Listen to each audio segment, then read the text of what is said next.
there's a throat cut deep. Yes, the lies are laid beneath the sky. The clamor so loud for the reply. Ferocity, brutality, and atrocity. Is this the vanity that you call humanity? Yes, ladies and gentlemen, it's been decades, but still the valley of occupied Kashmir wants answer from the advocator of peace, but actually the bringer of war. That is this the vanity that you call humanity? My listeners, back to 10 December 1948, 71 years ago, International Human Rights Declaration was adopted with an intent to give, protect, and observe inalienable human right to which all human beings without any discrimination are entitled. But wait, welcome to Indian occupied Kashmir, where unfortunately humanity is best described as inhumanity just because of the so-called sovereign, socialist, secular, democratic Republic of India, the worst criminal, the biggest usurper.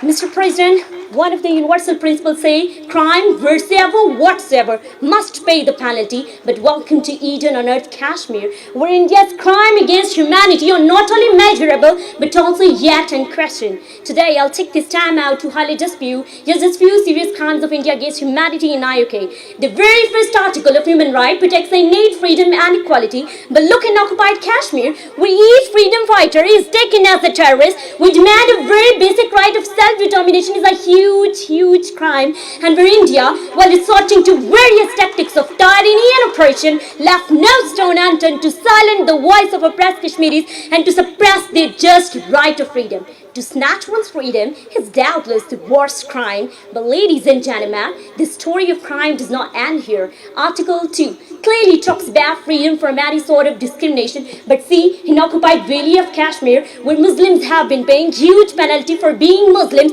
on every social, political, educational, even on cultural grounds, where a slow but constant Muslim genocide is underway, this also violating Human Rights General Assembly Resolution 96 and 260, and we're not only Muslims, even Christians and Dalits are being discriminated in each and every walk of life, a clear violation of Article 2, but the crimes are still on and the criminal is still free. Article 3 saves the right of life, liberty and personal security, but come and see in my poor Kashmir, where blood of Kashmiris is so cheap, where extrajudicial killing and enforced disappearances are the order of the day, where freedom of speech is banned, but raids and lootings by Indian army are common, where innocents are being assaulted, molested and tortured on daily basis just to subdue their revolt against brutal Indian army. Respected audience, the hours and hours will be passed, but India's crime against humanity and killing human bodies everywhere, human pets everywhere, people dividing their beloved ones, sons, orphans and daughters waiting for their fathers forever, people of Kashmir dying and the children of Kashmir crying. Whenever someone talks about Indian occupied Kashmir, my mind throw all the talks of the so-called international champions into a dustbin that claim themselves to be the most powerful weapon against our brutality, ferocity, immorality.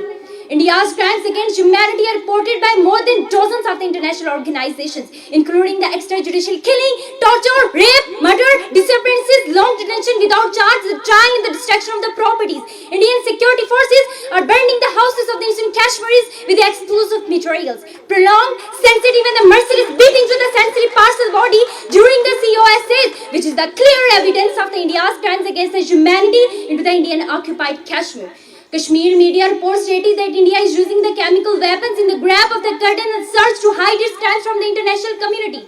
India's threat to the humanity with the rise of the Hindu nationalist Bharatiya Janata Party has deeply violated its Muslim minority. Indian security forces, including the Indian Army, CRPF and BSF have been accused and held accountable for committing the swear crimes against the humanity into the Indian occupied Kashmir. Research scholar Muzammil Haq stated that India is committing the genocides of the Kashmiri Muslims to quell their uprising. Seema Kazmi says that it is used as a weapon of the war by the state. 2010 US State Department stated that India has carried out the extrajudicial killing of the suspected insurgents in the Kashmiri civilians. These atrocities, these ferocities, the genocides, persecution, executions, operations, repressions and aggressions carried out by the Indian security forces and the butcher of the Gujarat Narendra Modi are converting this beautiful land into the hell.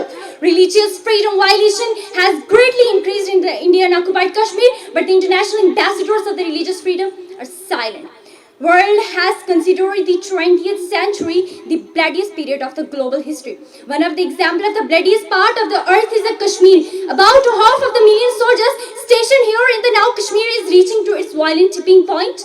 The 2018 has been deadliest in decades for the occupied Kashmir, with a recurring violence claiming about the 600 lives. The death toll include the 250 freedom fighters and the 150 civilians. The matriarch by the occupation forces, including the 6-month pregnant lady in the Kakapura, the person with the intellectual ability, school-going girls, college students, farmers, laborers, professors. It is shocking. About 21 people are killed in the Indian occupied Kashmir during the first month of the 2019. Ladies and gentlemen, the use of the pellet gun was banned in the Spanish region of the Catalonia in 2014 after the 7 people were blinded by their use in the Barcelona. But